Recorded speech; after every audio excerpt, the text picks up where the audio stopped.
Story நேரம் Tamil வியூவர்ஸ்க்கு hi. ஃபிளரிஷ்ட் போனியோட அடுத்த 2 எபிசோட்ல என்ன ஆக போகுது அப்படின்னு தான் இன்னைக்கு இந்த வீடியோல பார்க்க போறோம். ஒரு பக்கம் நம்ம ராஜா கூட சாங்கு கூட இன்னும் நல்ல மினிஸ்டர்ஸ்லாம் இருப்பாங்கல்ல, அவங்க எல்லாம் உட்காந்துட்டு இருக்க அப்போ ஒரு முக்கியமான விஷயத்த சாங்கு கொண்டு வந்து கொடுக்குறான். இன்னும் ஒரு வாரத்துல நம்மளோட ஊரோட எல்லையில பக்கத்து நாட்டோட படைகள்லாம் வந்து நிக்க போதான், தகவல் வந்துருச்சு அப்படின்னு சொல்ல ராஜா பாக்குறாரு. நம்ம பிளான போட்டுற வேண்டியதான் அப்படின்னு சொல்லிட்டு நேரா சாங்கு வீட்டுக்கு போறான். வெய்ஃபா உட்காந்துட்டு இருக்கா.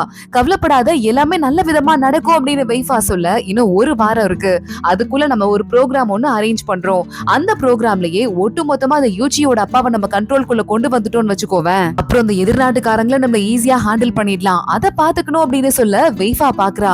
அந்த ப்ரோக்ராம் நீ தானே அரேஞ்ச் பண்ண போற, கண்டிப்பா நல்ல விதமா தான் நடக்கும் அப்படின்னு சொல்லிக்கிட்டு இருக்கா. கரெக்டா அந்த ப்ரோக்ராம்க்கு போறதுக்கு முன்னாடி நம்ம சாங்கு வெய்ஃபா 2 பேரும் கோவில்ல குறி கேட்கறதுக்கு வராங்க. அப்ப பார்த்தா அபசகுணம் அப்படின்னு சொல்லிட்டு இந்த சிக்னல்ல வந்திருக்கு. சாங்குக்கு வெய்ஃபாக்கு முகமே மாறிடுது.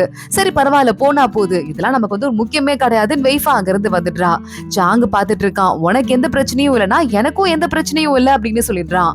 அதுக்கு முத நாள் இவங்க எல்லாருமா சேர்ந்து வீட்டுல ஒரு பார்ட்டி ஒண்ணு வைக்கிறாங்க. நம்ம சாங்கு வெய்ஃபாவோட எல்லா ஃப்ரெண்ட்ஸ், அசிஸ்டன்ட், அப்புறம் எல்லா முக்கியமான ஃபேமிலி மெம்பர்ஸ் எல்லாம் வந்திருக்காங்க. அத்தனை பேரும் ஜாலியா சேர்ந்து பாட்டு பாடிட்டு விளையாடிக்கிட்டு ஃபைட் பண்ணிக்கிட்டு இருக்காங்க. வெய்ஃபாவும் சாங்கும் இதை அமைதியா பாத்துட்டு இருக்காங்க. அன்னைக்கு நைட்டு வெய்ஃபா கிளம்புறதுக்கு முன்னாடி சூச்சுவையும் பூவையும் கூப்பிடுறா. இங்க பாரு, நீங்க 2 பேரும் கிராமத்துக்கு போறீங்க, பத்திரமா இருக்கணும், பாத்துருக்கணும், ஓவரா வாய் பேசக்கூடாது, சண்டைக்கு போக கூடாதுன்னு சொல்ல ஏதோ ஃபைனல் குட் பை மாதிரி சொல்லிட்டு இருக்க. உனக்கு என்னடி ஆச்சு, அப்புறமா நாளைக்கு பார்க்க போறோம் தானே அப்படின்னு அந்த 2 பேரும் வெளியே கிளம்புறாங்க. வெய்ஃபா நர்வஸ் ஆயிடுறா. எல்லாரையும் கிளப்பி விட்டுட்டு மறுபடியும் கதவை க்ளோஸ் பண்றா. சாங்கு மட்டும் தான் இப்ப இருக்கான். நாளைக்கு இந்த ஃபங்க்ஷன் நடக்க போகுது, நாளைக்கு என்ன வேணாலும் நடக்கலாம்ல. 2 பேரும் நர்வஸா போயிட்டு அன்னைக்கு விடிய விடிய தூங்காம உட்காந்துட்டு இருக்காங்க. வெய்ஃபா சொல்றா, நான் உனக்கு ஒரு கிஃப்ட் வச்சிட்டு இருக்கேன், 2 பாக்ஸ் இருக்கு என்கிட்ட அப்படின்னு பூ மாதிரியே செய்யப்பட்ட 2 குட்டி குட்டி பாக்ஸ் எடுக்கிறா. அதுல பார்த்தா ஒண்ணு இல்ல, நம்ம சாங்கு முடி வெட்டி கொடுத்தான்ல, அதுல அவனோட முடியும் வெய்ஃபா அப்ப கட் பண்ணல, அதுக்கப்புறமா அவளும் கட் பண்ணி அதுல முடிய வச்சிருக்கா ஒன்னா கட்டி. இப்ப நம்ம ஒரிஜினல் ஹஸ்பண்ட் அண்ட் ஒய்ஃப் வாங்கிட்டோம்ல, இப்ப நம்ம அதை செஞ்சுதானே ஆகணும் அப்படின்னு வெய்ஃபா சொல்றா. அப்போ ஓகே, அப்ப இன்னொன்னு நம்ம ப்ரிப்பேர் பண்ணலாம் அப்படின்னு இன்னொரு பாக்ஸ்லயும் 2 பேருமே முடிய வெட்டி அந்த பாக்ஸ்லயே ஒரு செட்டப் ஒண்ணு பண்ணிட்டு ஆளுக்கு ஒரு பாக்ஸ கையில வச்சுக்கிறாங்க. சரி ஓகே, நம்ம நாளைக்கு என்ன ஆக போது தெரியாது, இது எப்பயும் நம்ம கூட இருக்கும், ஆனா உனக்கு ஒண்ணும் ஆகாது அப்படின்னு கடவுள் கிட்ட வேண்டிக்கிட்டு இருக்கேன் அப்படின்னு வெய்ஃபா சொல்றா. சாங்கும் பார்த்துட்டு சிரிக்கிறான். அடுத்த நாள் ஆகுது. ராஜா ராணி கிட்ட பாய், நான் போயிட்டு வரேன் அப்படின்னு சொல்லிட்டு கிளம்ப ஓகேன்னு ராணியும் வழி அனுப்பி வைக்கிறா. வெய்ஃபா கிட்ட பாய் சொல்லிட்டு சாங்கும் கிளம்ப ஆரம்பிக்கிறான். ட்ரீட் ஸ்டார்ட் ஆக ஆரம்பிக்குது. இந்த போட்டியில இந்த இடத்துல கலந்துக்கிறதுக்காக தான் மாஸ்டர் இத்தனை நாளா ஒளிஞ்சிருந்தாரு, அவர் இறந்து போயிட்டதா, அதனால அவரும் வெளியே வராரு. பக்கத்து நாட்டுல இருந்து எக்கச்சக்கமான படைகள்லாம் வெளியே வந்து நின்னுட்டு இருக்கு. கரெக்டா எந்த மாதிரி சொன்னாங்களோ அதே மாதிரி ரெடியா நம்ம ராஜாவோட ஆளுங்களும் உள்ள வந்து நிக்கிறாங்க. ஏதாவது உள்ள சண்டையானுச்சுன்னா உள்ள போய் ராஜாவை சாங்கெல்லாம் காப்பாத்தணும் அப்படின்னு. அப்ப அந்த ஃபங்க்ஷன் ஸ்டார்ட் ஆக ஆரம்பிக்குது. இது என்ன ஃபங்க்ஷனா, புதுசா நிறைய பசங்க பாஸ் ஆகி வந்திருக்காங்கல்ல, அவங்களுக்கு எல்லாம் விருந்து கொடுக்குற மாதிரி ஒரு ஃபங்க்ஷன். அந்த பசங்க எல்லாம் ஒன்னா சேர்ந்து, இங்க பாருங்க, இந்த யூச்சியோட அப்பா பிரின்ஸ் நிங்க இருக்காரு, அவர் பண்ணாத தப்பே இல்ல, அட்டூழியம் பண்ணிட்டு இருக்காரு, இது எல்லாத்துக்கும் ஒரு முடிவு கட்டணும் அப்படின்னு சொல்லி கொடுத்த மாதிரி ஒரே மாதிரி பேச ஆரம்பிக்கிறாங்க. உடனே பிரின்ஸ் நிங்கு நக்கலா பாத்துட்டு இருக்க, இந்த பசங்க சொல்றதுல எந்த தப்பும் இல்ல அப்படின்னு சொல்லிட்டு மாஸ்டர் அங்க இருந்து உயிரோட வராரு. நம்ம வெய்ஃபாவோட கசின் பாத்துட்டா, மாஸ்டர் நீங்க உயிரோட இருக்கீங்களா அப்படின்னு வேகமா ஓடி போயிட்டு இருக்கான். அப்ப மாஸ்டர் ராஜா கிட்ட ஒரு வணக்கத்தை போட்டுட்டு, இவங்க சொல்றதுல எல்லாமே உண்மைதான் அப்படின்னு சொல்ல, கரெக்டா இந்த நேரத்துல ரொம்ப நர்வஸா வெய்ஃபா வெயிட் பண்ணிட்டு இருக்கா. இன்னொரு பக்கம் யூச்சி வெயிட் பண்ணிட்டு இருக்கா. யூச்சி கிட்ட வேலைக்கார பொண்ணு வந்து, உங்க புருஷன் ஏதோ ஒரு ரூமை ஏற்பாடு பண்ணிருக்காரு, அந்த ரூம்ல இன்னைக்கு நைட் ஒரு பொண்ணு வந்து தங்குற மாதிரி எல்லா ஏற்பாடுகளையும் பண்ணிட்டு குளியலுக்கு கூட ஏற்பாடு பண்ணிருக்காருன்னு சொல்ல, மறுபடியும் இந்த வெய்ஃபா கிட்ட அவன் போயிட்டானா அப்படின்னு சொல்லிட்டு யூச்சி அவனை பாக்குறதுக்கு கிளம்ப ஆரம்பிக்கிறா. இங்க கரெக்டா யூச்சியோட அப்பா பாத்துட்டு இருக்கான். எல்லாரும் என் மேல குறை சொல்லிட்டு இருக்கீங்க, ஆதாரம் ஏதாவது இருக்கான்னு கேட்க அங்க இருக்கிற மினிஸ்டர்ஸ் அவ்வளவு பேர் வராங்க. ராஜா இவன் அவ்வளவு படைகளை கைக்குள்ள போட்டிருக்கான், அவ்வளவு ஆயுதங்களை சேர்த்து வச்சிருக்கான், எக்கச்சக்கமான ஆளுங்களை கொண்டு அவங்க சொத்தெல்லாம் இவன் அள்ளி வச்சிட்டு இருக்கான் அப்படின்னு ஆளுக்கு கம்ப்ளைண்ட் பண்ண ஆரம்பிக்கிறாங்க.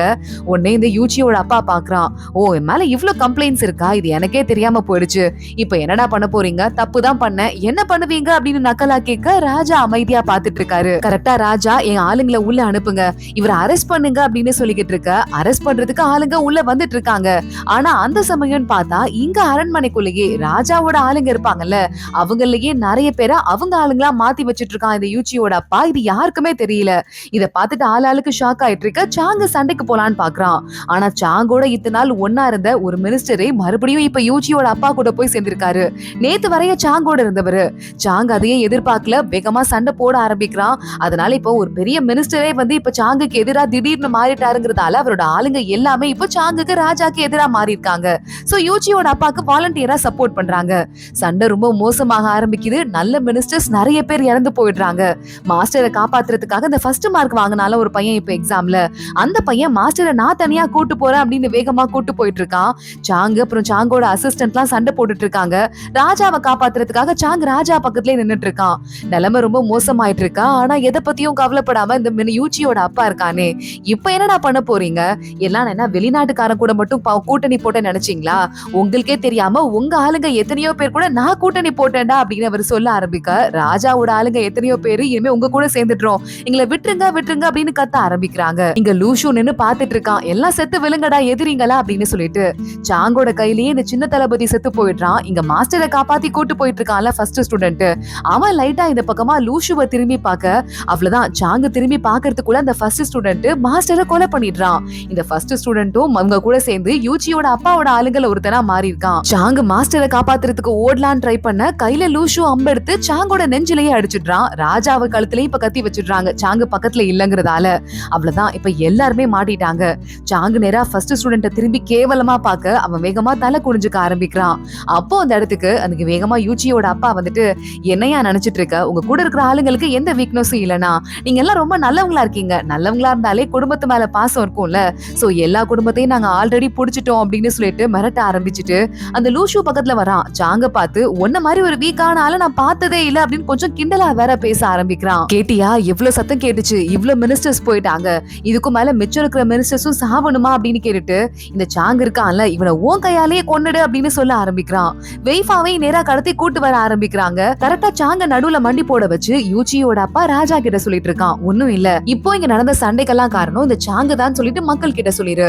சாங்கு கெட்டவங்க கூட சேர்ந்துட்டு என்னையே அழிக்க வந்தான், அதனால எங்க ஆளுங்களை வச்சு அவனை கொன்னுட்டோம் அப்படின்னு இந்த கதையை முடிச்சிரு. என் பேர் கெட்டு போகாது. சோ இந்த நாட்டுக்கு இதுக்கு மேல எந்த பிரச்சனையும் வராது. இதுக்கு மேல நம்ம சப்போர்ட்டிவா மாத்தி மாத்தி போய்க்கலாம் அப்படின்னு மிரட்ட ஆரம்பிக்க சாங்கு பாக்குறான். நான் ஏற்கனவே உங்ககிட்ட ப்ராமிஸ் வாங்கியிருந்தேன் ராஜா, இப்ப அதை நிறைவேத்துங்க அப்படின்னு சொல்றான். அதாவது உங்க கையாலேயே என்ன கொன்றுங்க அப்படின்னு சாங்கு சொல்லிக்கிட்டு இருக்கான். இத பாத்துட்டு ராஜாக்கு கண்ணுல இருந்து கண்ணீரா கொட்ட ஆரம்பிக்குது. இல்ல நான் முடியாதுடா அப்படின்னு சொல்லிட்டு கையில வாள் எடுத்துட்டு இருக்க அந்த இடத்துக்கு வெய்ஃபா ஓடி வந்து சாங்கன்னு கத்த ஆரம்பிக்கிறா. அங்க வர லூஷு அவளோட வாயை மூடிடுறான். அவளை இழுத்து புடிச்சு வச்சுட்டு, இப்ப அவன் சாவறத உன் கண்ணால பாக்க போறேன்னு சொல்லிட்டு இருக்கான். சாங்கு பாத்துட்டு சாரி அப்படின்னு தலையை மட்டும் ஆட்டிட்டு அமைதியா இருக்க, ராஜா என்னால அவனை கொல்ல முடியாதுன்னு அழுவுறாரு. அப்பன்னு பார்த்து இந்த யூச்சியோட அப்பா கையில வாளை வாங்கி நெஞ்சில குத்தலான்னு போக வாள் நெஞ்சுக்குள்ள போக மாட்டேங்குது. என்னடா நடக்குதுங்க அப்படின்னு சொல்லிட்டு நெஞ்சுக்குள்ள பார்த்தா நம்ம வெய்ஃபா கொடுத்தால இந்த குட்டி பாக்ஸ் அது உள்ள இருக்கு. அதை நேரா தூக்கி போட்டுட்டு கையில ஒரு குட்டியோண்டு கத்தி எடுத்து இந்த யூச்சியோட அப்பா சாங்கோட நெஞ்சிலேயே குத்திடுறான். இத வெய்ஃபா பாத்துடுறா. கண்ணுல இருந்து கண்ணீரா கொட்ட ஆரம்பிக்குது. சாங்கோட வாயில இருந்து ரத்தமா துப்ப ஆரம்பிக்கிறான். அப்படியே அங்கேயே சுருண்டு விழுந்துடுறான். ஆளுங்க செக் பண்றாங்க, சாங்கோட உடம்புல உயிர் இல்ல அப்படின்னு சொல்றாங்க. இல்லையா அப்படின்னு ராஜா அனௌன்ஸ்மெண்ட் போடுங்க அப்படின்னு சொல்ல ராஜா பாக்குறாரு, இந்த சாங்கு கெட்டவங்க கூட சேர்ந்துட்டு நிறைய துரோகம் பண்ணிட்டதால இப்ப வேற வழியே இல்லாம அவனை கொண்டு போட வேண்டியதா போயிடுச்சு. இதுக்கு மேல நாட்டுல எந்த பிரச்சனையும் இல்ல அப்படின்னு சொல்லிட்டு கத்த ஆரம்பிக்கிறாரு. ஏன்னா பக்கத்து நாடு இப்ப மறுபடியும் போர் எடுத்து உள்ள வந்துரும்ல.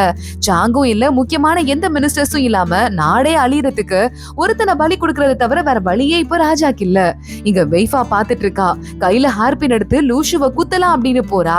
ஆனா அதுக்குள்ள லூஷுவ பின்னாடியே அடியே அடிச்சு அவளை மயக்கம் போட வச்சிடுறான். வெய்ஃபாவோட கடைக்குள்ள எல்லாம் ஆளுங்க போயிடுறாங்க. ஒட்டு மொத்தமா அந்த கடையை அவங்களே வந்துட்டு கண்ட்ரோல்ல எடுத்துக்க ஆரம்பிக்கிறாங்க. வெய்ஃபா மயங்கி விழுந்தவ எந்திரிக்கிறா. பார்த்தா லூஷு அவளை கூட்டு வந்து ஒரு ரூம்ல அடைச்சு வச்சிருக்கான். அவன் தான் ஏற்கனவே ரூம்லாம் ஏற்பாடு பண்ணிட்டான்ல. பாத்தியா மேடம் எங்க வந்துட்டு, இப்ப சாங்கு செத்து போயிட்டான். இதுக்கு மேல நான் மட்டும் தான் உன்னை காப்பாத்தணும். இந்த இடத்த விட்டு நீ வெளியவே போக கூடாது. இங்கதான் நீ வாழ போற, என் கூட தான் வாழ போற. நான் டெய்லி உன்னை பார்க்க வருவேன் அப்படின்னு அவ பக்கத்துல போக வெய்ஃபா அவனோட கையை பிடிச்சு கடிச்சு வச்சிடுறா. இப்பாரு உனக்கு யாருமே இல்ல, நான் மட்டும் தான் இருக்கேன். அப்ப கூட என் மேல உனக்கு இவ்வளவு கோபம் இருக்கு பாரு அப்படின்னு கையில இருந்து இந்த குட்டி பாக்ஸ், இந்த முடி இருக்க பாக்ஸ் இருக்குல்ல, அதை எடுத்து இதுக்கு மேல நான் மட்டும் தான் உனக்கு அதை தூக்கி போட்டுட்டு உன்னை காயப்படுத்திக்காத அப்படின்னு அங்கிருந்து முக்கியமான வேலை இருக்குன்னு சொல்லிட்டு லூஷு கிளம்பிடுறான். பார்த்தா இங்க 2 டீம் படைகள் நின்னுட்டு இருக்கு. ரெண்டுமே வந்துட்டு நம்ம சாங்கோட சப்போர்ட் படைகள் ஒண்ணு, இன்னொரு படைகள் யாருன்னு பார்த்தா அந்த யூச்சியோட அப்பா சப்போர்ட் படைகள் ஒண்ணு. அவங்க நின்னுட்டு இருக்கும் போது லூஷு அங்க வரான். நீங்க யாருக்கு சப்போர்ட் பண்ணாலும் ராஜா உத்தரவை தான் கேட்கணும். சாங்கு ராஜாக்கு துரோகம் பண்ணிட்டான் அப்படிங்கறதால ராவனை கொண்டு போட்டாச்சு. இப்போ நீங்கெல்லாம் வந்துட்டு சாங்கு தான் உங்க அப்பா மினிஸ்டர் இருக்காருல, அவரெல்லாம் கொன்னுட்டான். அதனால நீங்க சாங்குக்கு சப்போர்ட் பண்ணாம எங்களுக்கு சப்போர்ட் பண்ணிட்டு ராஜா உத்தரவை வாங்கிக்கோங்கன்னு சொல்ல, ராஜா உத்தரவே வந்ததுக்கு அப்புறம் இங்க இருக்கிற தளபதியால என்ன பண்ண முடியும்? சரி நான் வாங்கிக்கிறேன், ஆனா எங்க அப்பா அங்க இறந்து போயிருக்காரு, நான் துக்கம் அனுஷ்டிக்க வைக்கிறதுக்கு ஊருக்கு போகணும், என்னை இங்க விடுங்க, இங்கேயே இங்க தங்க வைக்காதீங்க அப்படின்னு இந்த தளபதி கெஞ்ச ஆரம்பிக்கிறான். நாடு இப்ப இருக்கிற நிலைமையில நீங்க போக முடியாது, இங்கதான் இருக்கணும் அப்படின்னு மிரட்டிட்டு லூஷு மறுபடியும் கிளம்பி வண்டியில ஏறிக்கிறான். இந்த ஃபர்ஸ்ட் மார்க் வாங்கின ஸ்டூடெண்ட் இருக்கான்ல, அவன் வண்டியில உட்கார்ந்திருக்கான். தேங்க்ஸ் சார் என்ன நம்பினதுக்கு, இப்போ உங்களை நம்பினதாலதான் இப்போ என்னால என்னோட எய்ம் எல்லாம் அடைய முடியும், அதனாலதான் நான் உங்களுக்கு சப்போர்ட் பண்ணேன், என்ன கோலன்னு நினைச்சிடாதீங்க அப்படின்னு சொல்லிக்கிட்டு இருக்க. அப்படின்னு நம்ம லூஷு அவனே குறுன்னு பாத்துட்டு இருக்கான். பார்த்தா அவன் வாயில இருந்து ரத்தமா துப்ப ஆரம்பிக்கிறான் அந்த ஃபர்ஸ்ட் ஸ்டூடெண்ட். அவனுக்கு தெரிஞ்சிருது, எனக்கு விஷம் கொடுத்திருக்கீங்க, ஏன் இப்படி பண்ணீங்க அப்படின்னு கேட்க. ஏன்னா உன்னை பார்க்கும்போது என்னோட பழைய ஞாபகம் எனக்கு வருது, எனக்கு பிடிக்காத என்னோட ஞாபகம், நீ உண்மையா இல்ல எனக்கு, நீ உண்மையா உன்னோட ஓனருக்கே இல்ல, இனிமே எனக்கு எப்படி உண்மையா இருப்பேன்னு அவனை அங்கேயே கொண்டு போட்டுட்டு லூஷு நேரா மறுபடியும் மாமனார் கிட்ட வந்துடுறான். மாமா, நம்ம அடுத்த வேலையை செய்ய ஆரம்பிக்கணும், கண்ட்ரியை எப்படி உங்க கண்ட்ரோல்குள்ள கொண்டு வர போறீங்க, எப்ப ராஜாவாக போறீங்க அப்படின்னு கேட்டுட்டு இருக்க. இல்ல, இன்னும் நிறைய மினிஸ்டர்ஸ் ராஜாக்கு சப்போர்ட் பண்ணிட்டு தளபதிங்க எல்லாம் இருக்காங்க, அவங்கள கொஞ்சம் கொஞ்சமா என் கைக்குள்ள கொண்டு வரணும், அதை சீக்கிரமா பண்ணணும் அப்படின்னு சொல்லிட்டு இந்த மினிஸ்டரும் சொல்ல ஆரம்பிக்கிறான். யூச்சியோட அப்பாவும் ஊருக்கு போயிருந்த நம்ம ஃபூவும் சூச்சுவும் வராங்க. வந்ததுக்கு அப்புறம் தான் வெய்ஃபாக்கு ஆபத்துன்னு தெரியுது. எல்லாரும் கதறி அழ ஆரம்பிக்கிறாங்க. எப்படி போய் அவளை காப்பாத்துறதுன்னு தெரியலேன்னு குழம்பிட்டு இருக்காங்க. வெய்ஃபா எழுதி வச்ச லெட்டர் டப்பா ஒண்ணு இருக்கு. அதுல ஹாஸ்பிட்டல்ல நம்ம சூச்சு பேருக்கும் பூ கடைய நம்ம ஃபூ பேருக்கும் எழுதி வச்சுட்டு அவ போயிருக்கா. அது யாரும் உங்ககிட்ட இருந்து எடுக்க முடியாது, நீங்க நல்லபடியா இருங்க அப்படின்னு. இங்க பார்த்தா வெய்ஃபாவை இன்னும் ரூம்குள்ள கட்டி வச்சிட்டு இருக்காங்கல்ல. இந்த நேரத்துக்கு மறுபடியும் உள்ள இந்த லூஷு வந்துடுறான். வந்து அவளோட கிளிய கொண்டு வந்திருக்கான். உன் கிளிய ஓகிட்டே கொண்டு வந்துட்டேன் அப்படின்னு சொல்லிட்டு இருக்கான். பக்கத்துல போய் உட்காந்துட்டு அவளோட கைய செக் பண்ணி பார்க்க கையில நிறைய காயங்கள்லாம் இருக்கு. இவ கையில எப்படி காயம் பட்டுச்சு, இவள வாட்ச் பண்றவன் என்ன பண்ணா, அவன் கைய வெட்டி போடு அப்படின்னு இவன் சொல்ல ஆரம்பிக்க, ஏன்டா அப்படி பண்ற லூஷு அப்படின்னு இவ கத்த ஆரம்பிக்கிறா. அதே மாதிரி இப்ப நீ சாப்பிடலன்னு வச்சுக்க, என் அசிஸ்டன்ட் இவன் இருக்கான்ல, அவனை கொண்டு போட்டுருவேன் அப்படின்னு லூஷு மிரட்ட ஆரம்பிக்க, அவன் உயிரை காப்பாத்துறதுக்காக வெய்ஃபா வர வழியே இல்லாம சாப்பிடுறா. இதுல இந்த லூஷு வேற ஊட்டி விட்டுட்டு இருக்கான். அப்பயும் அதையும் சாப்பிட்டுட்டு இருக்கா. சரி நீ கிளம்பி இவ சாப்பிட்டுட்டா அப்படின்னு வேலைக்கார பையனை அங்க இருந்து இந்த லூஷு வெளியே அனுப்புறான். அதோட தான் இந்த எபிசோட் முடியுது. அடுத்து என்ன ஆக போது தொடர்ந்து பார்க்கலாம். இந்த வீடியோவை லைக் பண்ணிக்கோங்க, மறக்காம நம்ம சேனலுக்கு சப்ஸ்கிரைப் பண்ணிட்டு பெல் ஐக்கானையும் கிளிக் பண்ணிக்கோங்க. அடுத்த வீடியோல பார்க்கலாம். அது வரைய பாய்.